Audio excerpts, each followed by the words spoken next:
Hola, soy Pablo Padula. Bienvenidos al podcast El Periodismo ha Muerto, un espacio para celebrar la importancia de la verdad en nuestras vidas y advertir del peligro que representa la mentira. Los invito a que escuchen el siguiente programa. Bueno, hola a todos. Este es el segundo episodio del podcast llamado El Periodismo ha Muerto. Y cada vez que converso con alguien sobre este tema, me convenzo más de que lo que yo estudié en la universidad ya no existe. Y si hay una persona en este medio que se ha transformado a lo largo de los años de la falta de entretenimiento, de diversión en la televisión, es mi invitado de hoy, mi gran amigo Paul Bush, que en su momento, con mucha humildad y con mucho esfuerzo y con mucha fuerza, revolucionó la televisión con un programa que realmente a todos nos dejó con la boca abierta y que se llamaba A Oscuras pero Encendido. Y Paul, que también sabe mucho de periodismo y mucho de comunicación, ha debido sufrir esta transformación. Y por eso le pregunto a Paul, y de paso también te saludo, ¿tú piensas que el periodismo se ha muerto? Yo creo que el periodismo, al igual que la materia, no se crea ni se destruye, se transforma, ¿no? Hola Pablo, y un gusto saludarte. Igualmente. Estoy pensando, y es un tema que lo discutimos, como te había comentado en algún momento, durante mucho tiempo. Yo llevo 30 años dando clases en la universidad, casi el mismo tiempo exactamente que llevo haciendo televisión, y una de las clases que doy habla de estos temas, de los temas de ética en los medios, de los temas de la transformación de la industria del periodismo, etcétera, etcétera. Y es así, o sea, y hay un germen que genera todo esto cuando se cambia una regulación a nivel federal, que era la regulación de Equal Time, que le requería a cualquier medio que hiciera cualquier nota de cualquier tema, tenía que darle, cuando eran temas que incluían dos versiones o dos opiniones, tenía que dar igual tiempo a un lado que al otro. Y eso era un mecanismo muy inteligente de autocontrol para que no se pudieran hacer notas a nivel periodístico que solo estuvieran presentando un lado o que solo estuvieran dadas de un color. Y eso ayudaba muchísimo a que hubiera un periodismo real. Y siempre cuando la gente habla de regulación, no se da cuenta de que para jugar al baloncesto necesitas tener reglas, porque si no termina una persona en el medio de la cancha con la pelota y cubierto en sangre y con todos los demás jugadores muertos. Entonces, al haber quitado esta regulación de Equal Time, empiezan a surgir los medios en los cuales el balance de presentar información, porque la verdad no es otra cosa que el espacio entre dos percepciones o entre múltiples percepciones. Se encuentra la verdad. Cuando tienes todas las percepciones dadas desde toda la perspectiva, ahí es que encuentras la verdad. ¿Y qué ocurre? Cuando se elimina esta regla, tú dejas de escuchar toda campanada que no sea la misma, que coincide con tu forma de pensar, y tienes canales que se están dedicando a presentar solamente su perspectiva, sin ningún tipo de cuestionamiento, sin ningún tipo de alternativa, sin ningún tipo de idea que pueda presentar la oportunidad de un pensamiento distinto. Cuando los Founding Fathers de los Estados Unidos hablaron de the town square of ideas, ellos decían que nunca iba a haber un problema como el que tenemos hoy en día. Obviamente ellos no tenían Facebook y no tenían internet, porque ellos decían, al existir el town hall o la plaza donde siempre se van a juntar las personas a intercambiar ideas, todo el mundo va a poder escuchar a las dos personas que están discutiendo en la plaza y van a poder escuchar esas diferentes versiones. Y al escuchar esas diferentes versiones, cada uno va a sacar una conclusión que va a estar basada en el balance de esas opiniones. Disculpa, me estoy prolongando tanto, pero son todos temas que tienen que ver específicamente con lo que me estás diciendo. Entonces...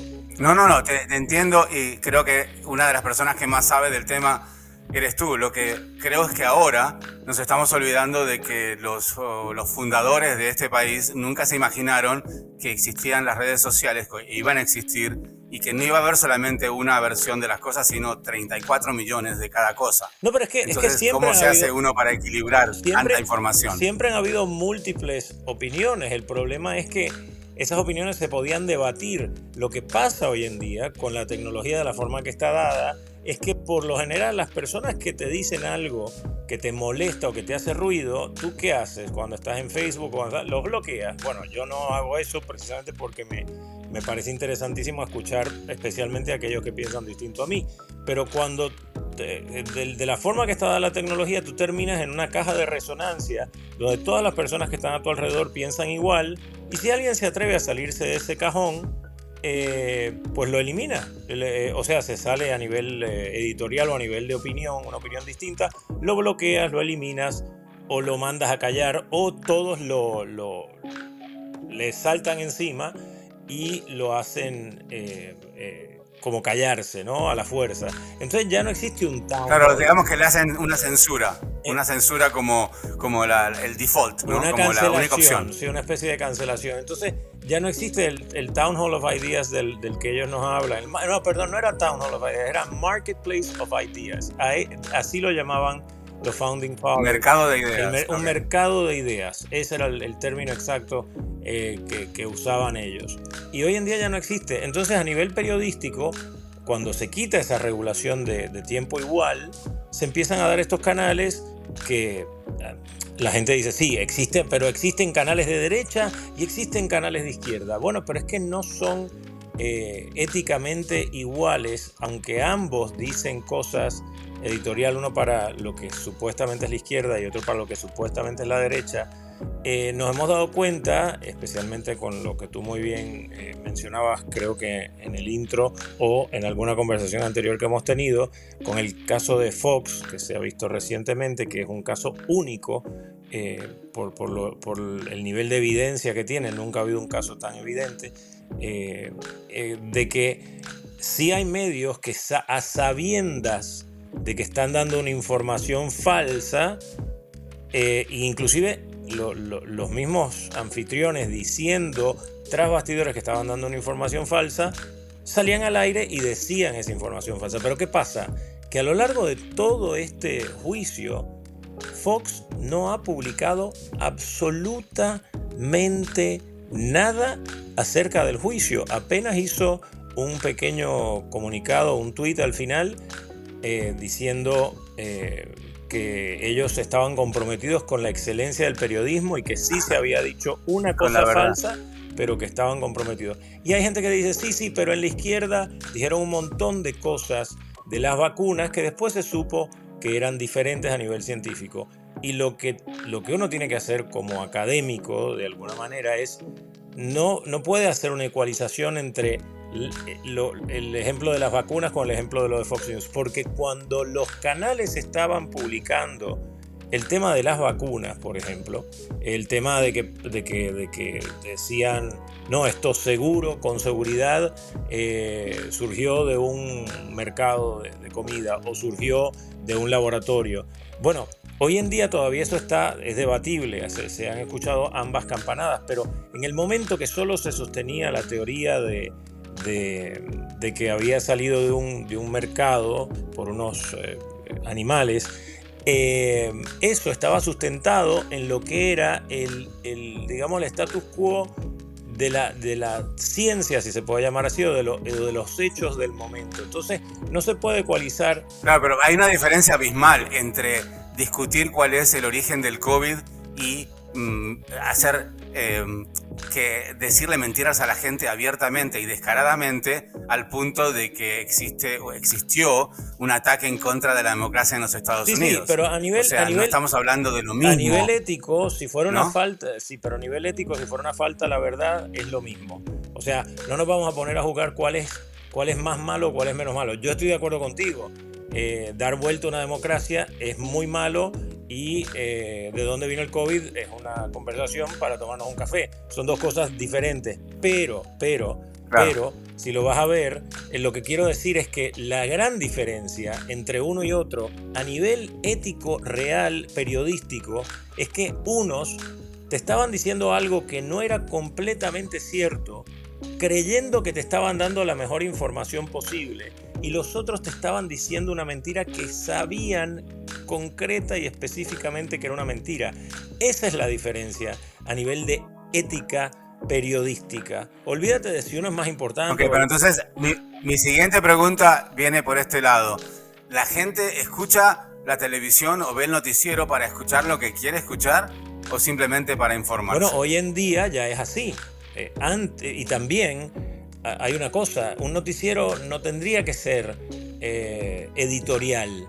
Y hoy en día la mayoría de los programas que se ven no tienden al periodismo. Si tú hablas de Walter Cronkite, o tú hablas de Dan Rather, o tú hablas de periodistas que eran las personas que escuchaban el 80% de los norteamericanos todas las noches, bueno, ellos te pasaban una versión que, si bien existía una editorial, porque por ejemplo en Estados Unidos el tema del socialismo o del comunismo siempre fue visto desde el punto de vista periodístico, fue visto con un lente muy específico. Más allá de las creencias personales de cada uno, eso tenía una perspectiva, ¿no? Y el gobierno se movía en línea con eso, y los medios se movían en línea con el gobierno en ese tema. Pero fuera de esos temas, por lo general, lo que trataba de hacer el periodismo era acercar a la gente a una opinión balanceada verdaderamente de lo que eran los hechos, hasta cierto punto. Pero todos los departamentos de noticias, tradicionalmente, y esto era algo que estaba totalmente entendido en la historia de los medios de Estados Unidos, era que el único departamento que daba pérdidas a nivel económico es el departamento de noticias, porque es muy costoso conseguir la información de fuente, y no es muy rentable porque antes sí, porque había solo 3 canales, pero ahora que hay 100.000 opciones, es imposible tener un canal rentable, sino porque la competencia de nuestro sistema de venta, de nuestro sistema totalmente comercial, es: tienes que tener la mayor audiencia posible, y la audiencia no se consigue si le das noticias balanceadas, y esto se ha visto repetida cantidad de veces, no solo porque, por ejemplo... Pero mira, yo tengo un ejemplo muy claro. Cuando yo trabajaba para Primer Impacto, nosotros teníamos más audiencia y facturábamos más dinero que el noticiero Univisión. Era un hecho, lo sabíamos. Pero y a nosotros nos acusaban de ser amarillistas, pero es que la noticia de por sí es aburrida. Entonces, con la llegada de las redes sociales y de la abundancia de información, se ha creado como una tendencia de que la gente dice: yo quiero no que me informen, sino que me entretengan. Y creo que eso también es peligroso, porque hace que muchas personas, con tal de seguir esa tendencia de alimentar a la información a esas personas que quieren ser entretenidas, son capaces de decir cualquier cosa. Bueno, y Fox News es un ejemplo muy claro de eso. Sí, pero el infotainment existe, Pablo, en todo lo que estamos viendo. O sea, Rachel Meadows, por más que hace un periodismo con mucha información, presenta la información desde una perspectiva específica y editorial. Eso no es periodismo como se entiende el periodismo, de una manera total y absolutamente limpia. Entonces, sí, yo estoy totalmente de acuerdo contigo, y no existe un moral equality entre Fox, entre la derecha y la izquierda, en lo que están haciendo a nivel medios en este momento. No existe, porque unos están mintiendo a sabiendas y los otros te tratan de dar su perspectiva, su información desde su perspectiva, pero tratan de tener una información, tratan de que la información sea de acuerdo a lo que ellos encuentran, pero totalmente infotainment. O lo que entretiene a la gente, lo que le da más rating. Claro, pero a lo que tú te estás refiriendo es al género de infotainment. Y hoy en día no hay, fuera de NPR, que son los únicos que todavía están haciendo un periodismo más o menos normal, o PBS, pero de hecho tienen unos ratings mínimos, terriblemente bajos.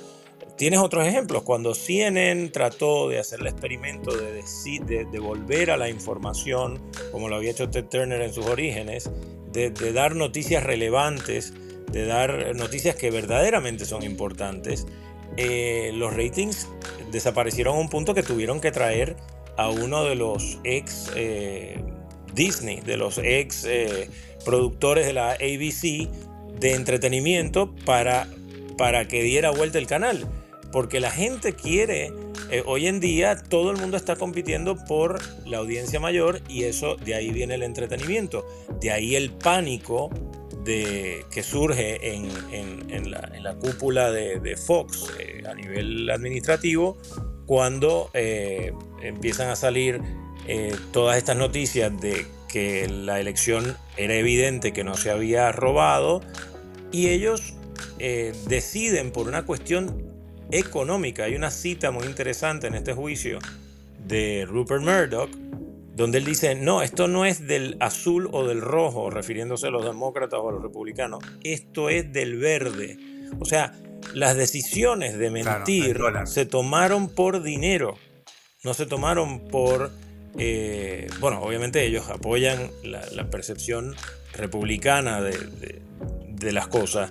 Pero yo no sé si realmente es una cuestión republicana o demócrata. Yo creo que ellos tienen un mercado, ¿sí?, lo conocen muy bien, y saben que si no le alimentan esas mentiras y esas falacias horribles a ese mercado, se quedan sin audiencia. Sí. Inclusive cuando ellos comenzaron a decir que tal vez no, que no fue la elección no fue robada, comenzaron a bajar los ratings, y el mismo Murdoch llamó desde Australia para decirle, ustedes están locos, sigan mintiendo, vuelvan a decir lo de antes, porque si no nos vamos a quedar sin audiencia. Por eso es que este caso... Es un modelo de negocio. Sí, pero es que el problema es que el paradigma ha cambiado. Ya las noticias no son un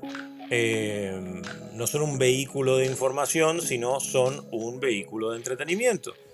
Exacto, esa es la pregunta. Y ahora el mercado se ha achicado al punto de que antes había 4 cadenas, estaban en español, estaba Telemundo y Univisión, y había, digamos que una torta muy grande de dinero para repartirse en publicidad. Pero cuando comenzaron las redes sociales, todo se diluyó, ¿no? A nivel de que la gente tenía información por todos lados, y no necesitaba esperar a ver el noticiero de las 6:30 de Jorge Ramos para ver lo que había pasado, lo podía ver en Twitter 4 horas antes.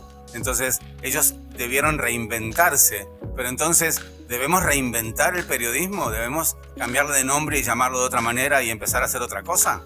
Bueno, es que no existe o sea, siempre va a existir un público que va a querer buscar la verdad. Pero la verdad, siempre la verdad hay que buscarla, porque a mí, por más que seas Walter Cronkite, especialmente con la exposición de información que hay hoy, está bien, hay mucha información que es basura, pero hay información que es legítima. A mí me va a interesar querer escuchar lo que dice la gente. Lo que pasa es que la mayoría de la gente, desafortunadamente, y es la razón por la que aparecen los noticieros y por la que aparecen los periódicos, tiene que dedicar tanto tiempo a trabajar que no tiene tiempo para saber qué es lo que está pasando, o para escuchar cuando el presidente habla, o cuando habla el opositor del presidente. Entonces, como no puede escuchar todo lo que dice, necesita que alguien le diga, mira, estas son las cosas importantes que han pasado. Y una de las cosas de las que se está hablando, que a mí me viene haciendo ruido desde hace más de 25 años, antes de el mismo redes sociales, antes de las redes sociales, es que tenía mucho más rating el juicio de O.J. Simpson en los años 93 y 94 de lo que tenía el hecho de que China estaba manipulando su moneda. Lo que pasa es que la manipulación de la moneda china, a pesar de que tiene un efecto catastrófico en todos nosotros, no es sexy, no es interesante, no es que un tipo se puso un guante y fue y mató a su esposa. A mí, la noticia de que O.J. Simpson mató a su esposa, a mí personalmente me parece una tontería del tamaño de una casa. Me importa muy poco y me parece muy elemental. Nunca me interesó. Tampoco me interesó el tipo que el día de Navidad sacó a su esposa embarazada en un barco al medio de la bahía y la ahogó, Laci Peterson. Y eso tuvo paralizada a la sí. gente, pero como suena a telenovela, como suena el esposo mata a la mujer embarazada porque tiene una amante rubia, flaca y guapa, eso es lo que la gente se siente atraída. Y no estoy hablando en contra de la gente. Naturalmente, cuando nosotros vemos un auto y hubo un accidente, todos nos paramos a mirar. Porque hay un morbo que está muy atado a nuestro cerebro, que no tiene nada que ver con que seamos mala gente. Tiene que ver con que estamos armados para tratar de ver qué está pasando. Y a nosotros nos cautiva mucho más, nos captura mucho más una historia humana que una historia abstracta como los efectos de la manipulación de la economía o de la moneda de China, o cuando te pones a hablar de las verdaderas razones por las que, no sé, por las que el virus, porque, por ejemplo, a mí me parece interesantísimo el tema de por qué es que distintos países, por ejemplo, un tema del que no se habla en este país jamás, que yo creo que tendría que estar las 24 horas en pantalla, es por qué el gobierno no hace algo o el sistema general no hace algo por el problema inmenso de obesidad que hay en este país. De eso no se habla, porque eso porque hay intereses creados, hay muchísima gente, muchísimas empresas grandotas que pagan muchos impuestos que se van a enojar, como McDonald's o Burger King. Y no solo ellos, las compañías que venden las medicinas para esto. No, claro, los doctores, los médicos, es un tremendo negocio. Pero bueno, todo tiene una explicación. En ese momento, cuando tú dices la obesidad, la gente se muere por obesidad, pero como moscas. Y sin embargo, nadie hace nada, es verdad. Pero nosotros, los periodistas, podemos hacer algo si le decimos a la gente baje de peso, que se puede morir porque su cuerpo está hinchado, porque sus órganos están fallando, porque la grasa le cubre los órganos y se los está matando de a poquito. ¿Qué pasa si la gente no nos presta atención? ¿Qué hacemos? Bueno, pero es que yo creo que es como tú posicionas las cosas, porque si tú le buscas la parte humana, y yo siempre le digo a mis estudiantes, mira, yo ahora acabo de dar una clase que se llama Broadcast News, que es precisamente acerca del mundo de las noticias en los medios tradicionales y los nuevos, ¿no? Que en realidad no son tan nuevos, pero en social media y en medios tradicionales. O sea, todo lo que sea diseminación de noticias, ¿no? Y uno de los temas que hablamos es esto que estás trayendo tú a colación, y siempre les digo a los muchachos, les digo, mira, a lo mejor hablar de la guerra no es tan interesante, pero tú vas a ver, o hablar de el deporte de una forma abstracta no es interesante, pero por eso es que cuando tú ves una historia de la guerra, a lo mejor se concentran en una madre que murió en el hospital con su hijo, y te concentras en esa madre, porque cuando le ves la cara a la señora, uno se puede identificar. Cuando hablas de la mortandad infantil a cargo de la guerra, por culpa de la guerra, nadie se identifica. Cuando hablas de los efectos del deporte en general, de no sé qué, pero cuando te concentras en la historia de un jovencito que luchando salió de la pobreza y que le compró su primera pelota su coach, porque él no tenía dinero para comprarla, entonces haces la historia de este chico que se llama José Hernández o lo que sea, ahí inmediatamente, entonces el periodista hoy en día tiene que buscar una forma de atar la parte creativa o el entretenimiento con la información. Es mucho más difícil. O sea, personalizar, digamos, darle un rostro a lo que está diciendo, correcto. Pero lo más fácil de hacer, y lo que están haciendo todos los canales, es apelar al miedo, apelar a la desesperación y a alterar a las personas. Entonces, cuando tú ves el contenido de la izquierda o de la derecha, o de los republicanos o los demócratas, o de lo que como quieras dividirlo, los que están más para un lado y los que están más para el otro, el objetivo es desarrollar una animosidad.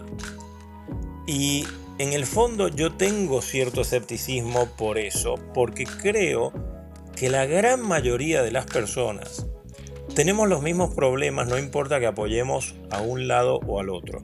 La gran mayoría de las personas tenemos los mismos intereses, no importa que apoyemos a un lado o al otro. Y cuando hablo de problemas e intereses, todos tenemos que pagar la renta a fin de mes y todos queremos que a nuestros hijos les vaya bien.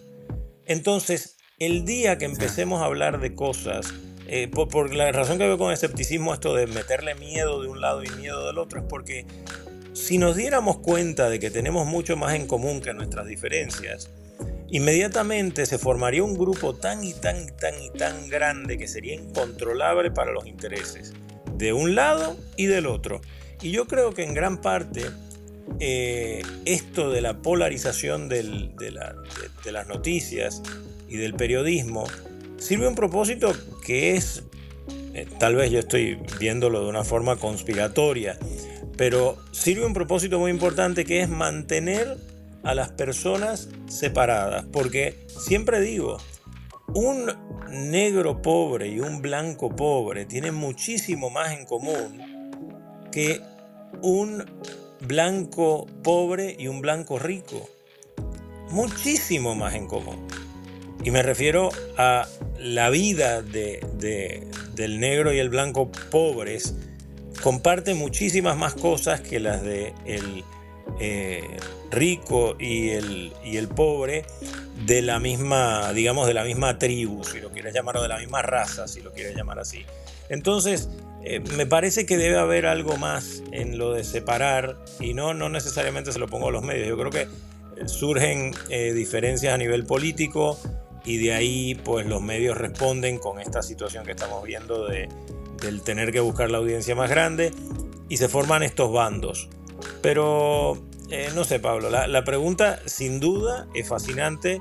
Sin duda existe lo que llamamos nosotros en el mundo académico the internet bubble, que es que las personas terminamos viviendo dentro de una burbuja de gente que está de acuerdo con lo que nosotros pensamos, y eso es lo peor que nos puede pasar, porque de hecho como desarraigamos a las personas que están en desacuerdo con nosotros por esas diferencias políticas, nos perdemos de la oportunidad de hablar con esas personas de las otras 98% de cosas que tenemos en común. Mira, te voy a dar un ejemplo práctico para que tu público lo vea. Hay un muchacho, un ex compañero mío de la escuela, con quien compartí hace 30 años, que tiene opiniones políticas, pero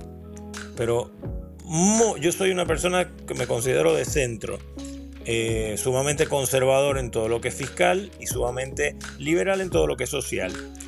Entonces a mí no tienen por dónde agarrarme, porque es muy raro eso, ¿no? Este amigo es de un neoliberal de libro, ¿no? Y un pro-Trump de libro. Y por las cosas que él publicaba, yo tenía una animosidad visceral contra esta persona, o con esta persona. Pero me hice el ejercicio. El otro día se juntaron, porque él vive fuera de la ciudad y vino a la ciudad, y dijeron, nos vamos a juntar a comer en este restaurante. Y yo, muy a pesar de que no me muevo mucho de mi oficina o de mi casa, decidí ir y manejar por 1 hora para poder conversar con este muchacho. Y obviamente mi conclusión fue la que esperaba, y es que es una muy buena persona, tiene opiniones que yo no puedo entender, pero cuando hablas, la gente tiende al medio, tiende a conciliar, tiende a lo normal. Entonces, porque es la naturaleza humana, la empatía, el compartir, el acercarse. Entonces, eso me parece que es importante y rescatable. Y con respecto al periodismo, si el periodismo va a una actitud conciliatoria, yo no creo que va a tener éxito en el contexto actual. Yo sí pienso que esto no va a pasar, pero sí pienso que la solución para todos estos problemas es volver a poner esa pequeña reglita que había de equal time, de tiempo igual, que fue lo que hizo que los medios de Estados Unidos fueran la envidia del mundo a lo largo de la Primera Guerra Mundial. La Primera Guerra Mundial nada, que no había apenas radio, pero la Segunda Guerra Mundial, y todas las cosas que hemos tenido hasta la aparición del Internet. Y cuando todo eso se desregularizó en los años 80 y se perdió esa regla de equal time, ahí fue que se fue todo al diablo. Y cuando se perdió esa regla, también se perdieron otras reglas que, por ejemplo, ayudaban a que hubiera una diversidad de opiniones en Estados Unidos. Otra de las cosas que se perdió es, por ejemplo, una regulación que prohibía que un solo dueño pudiera tener más de cierta cantidad de estaciones en total en Estados Unidos, o que... Eso es uno de los graves problemas que hay en este país. Hay un monopolio entonces, enorme. al haber quitado esa regulación, o por ejemplo, había una regulación también que decía que una cadena de televisión solamente podía ser dueña, la cadena, de creo que hasta 10 mercados en total. Todos los demás mercados tenían que ser controlados por estaciones independientes. Eso era... Bueno, pero todo eso ha cambiado con el Internet. O sea, es muy difícil ahora crear mercados porque hay un mercado global, un mercado mundial. Pero con la desregulación eso se fue perdiendo, pero claramente desde los años 80. Y lo que estás diciendo, si bien hoy en día el Internet permite un mercado global, también permite el mercado menos global de todos, porque tú puedes hacer hoy en día contenido de vender cajitas que tengan adentro excremento de perro. Y yo te garantizo, sí, Pablo, nos vamos a hacer millonarios con esto, que si tú juntas, o sea, te queda suficiente cantidad de tiempo promocionando tus cajitas con excremento de perro, eventualmente hoy en día vas a conseguir una comunidad de un tamaño suficiente que te compre las cajitas con excremento de perro, porque hay hoy en día microcomunidades de todos los gustos, de todos los temas, y se juntan miles de personas de cosas que tú nunca podrías imaginar que existían. O sea, hay... Y más si le pones excremento de perro anticomunista. Bueno, ya ahí está. Ahí se va a vender mucho más. Ya está, pero yo te estoy diciendo la cosa más... menos appealing, menos agradable.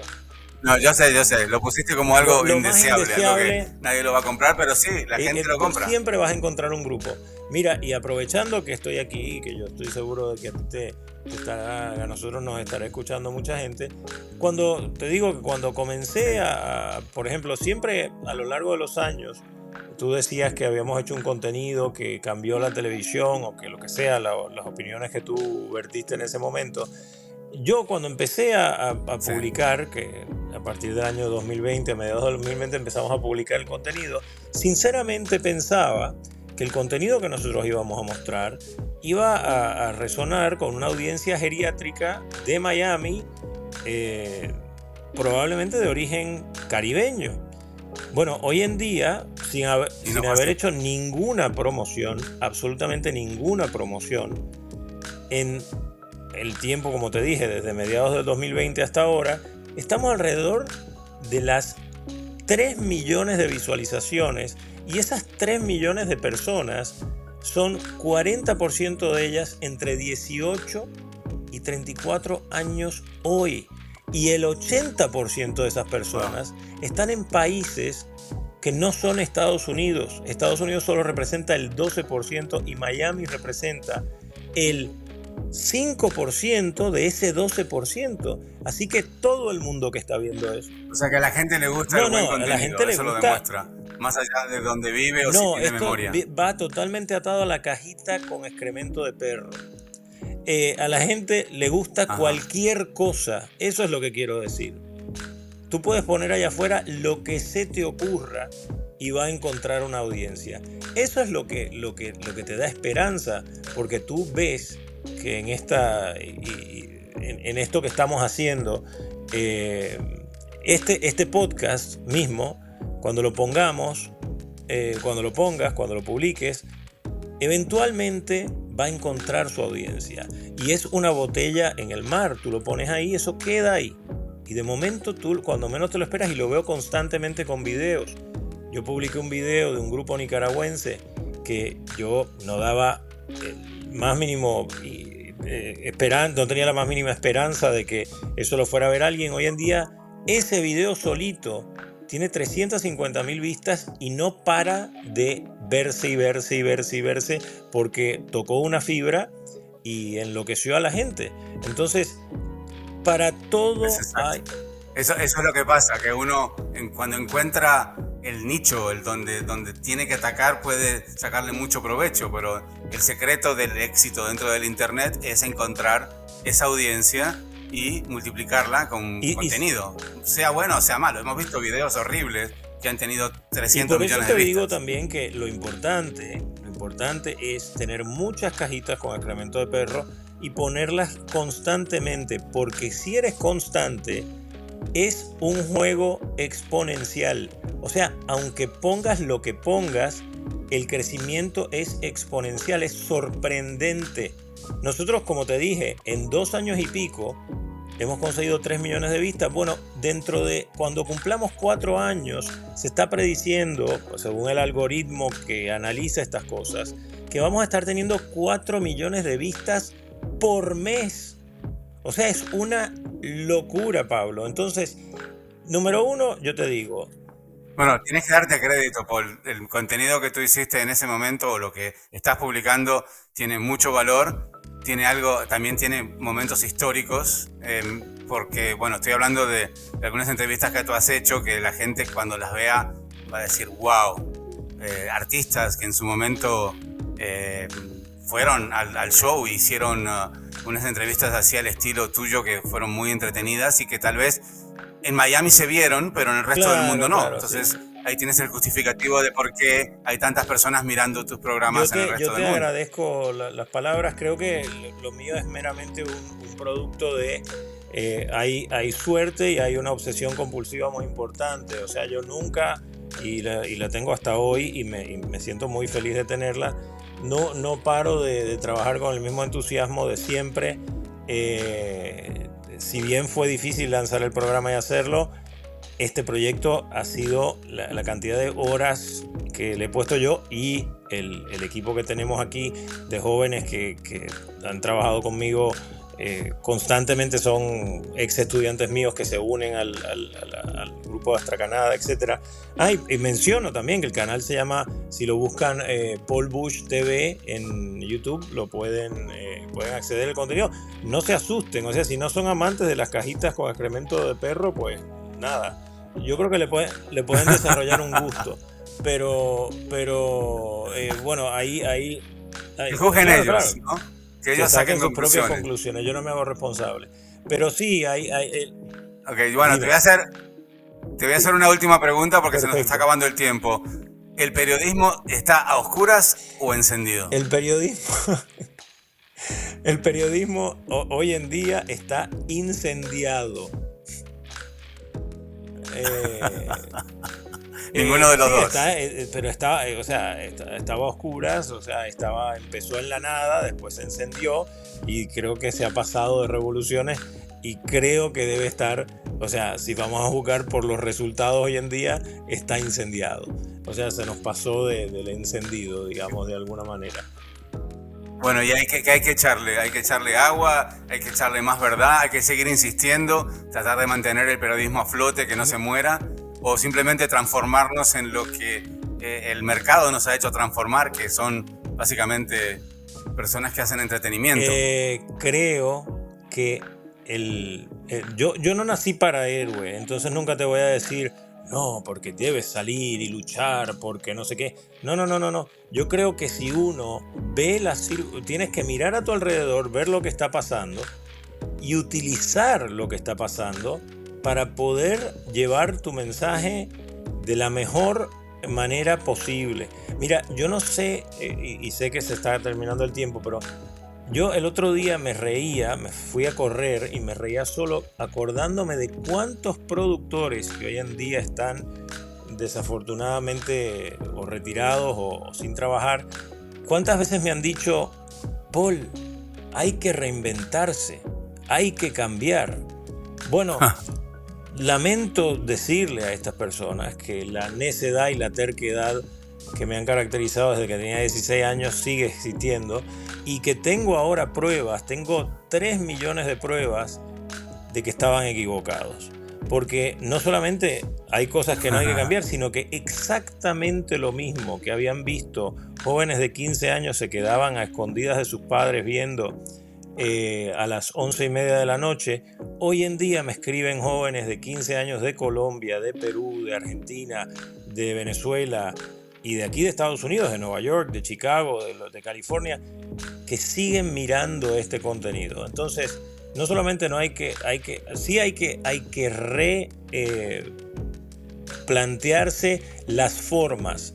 Entonces, eso aplicado al periodismo, veamos lo que está pasando y tratemos de utilizar lo que está pasando y las oportunidades que nos provee para hacer algo que seguramente va a ser más grande, seguramente va a ser más poderoso y seguramente va a alcanzar a muchísima más gente. Entonces es eso, tener esa malicia de aprovechar las circunstancias, porque las herramientas que tenemos hoy en día son ciertamente muy superiores a las que nunca se han tenido. Las palabras sabias de Paul Bush, no me equivoqué al decir que es una de las personas que más sabe del tema en este planeta y en el universo. Así que, Paul, te agradezco muchísimo porque no solamente has iluminado a la gente que ha escuchado, iluminado en el sentido, obviamente, no muy literal, porque estamos hablando de sonido, pero también a mí me has hecho pensar en muchas cosas y me has dado temas para los siguientes podcasts de este humilde esfuerzo que estoy haciendo por tratar de analizar qué nos está pasando a nosotros, los periodistas, que ya ahora estamos como, bueno, ¿qué hacemos, no? Es un poco complicado, pero te agradezco muchísimo por tu tiempo y obviamente vamos a ver qué dice la gente. Seguramente voy a pedir que vuelvas con otras Claro, con otra y el mero información. hecho de que estemos aquí haciendo esto en podcast y no en radio ya me da el indicio de que tú estás muy claro en lo que tienes que hacer. Exacto. Te mando Gracias, un abrazo, te mando un gran abrazo. Chao, chao. Saludos. Nosotros enseguida volvemos.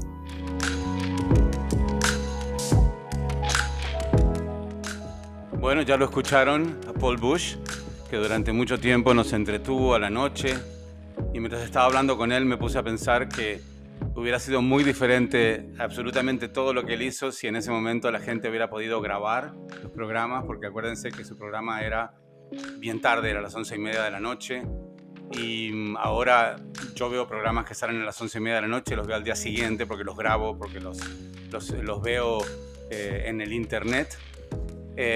Y creo que el punto de vista de Paul es más que brillante, no solamente porque él enseña periodismo en la universidad, sino también porque él es de esas personas que ha tenido que reinventarse después de muchos años de haber estado en la televisión y tuvo que encontrar su refugio en las redes digitales, lo que significa que sí es un veterano de este tipo de lucha. Y nos dejó cosas muy claras, a mí también inclusive, me hizo reflexionar sobre lo que realmente somos los periodistas y creo que sí tenemos que de alguna manera buscar el camino y no rendirnos. Bueno, este ha sido el podcast por hoy, muchas gracias por su atención y esperamos que les haya gustado y que se fijen entre los capítulos cuál es el que más les gusta y la próxima vez vamos a hablar sobre algo seguramente relacionado con la muerte del periodismo. Un abrazo para todos y hasta la próxima.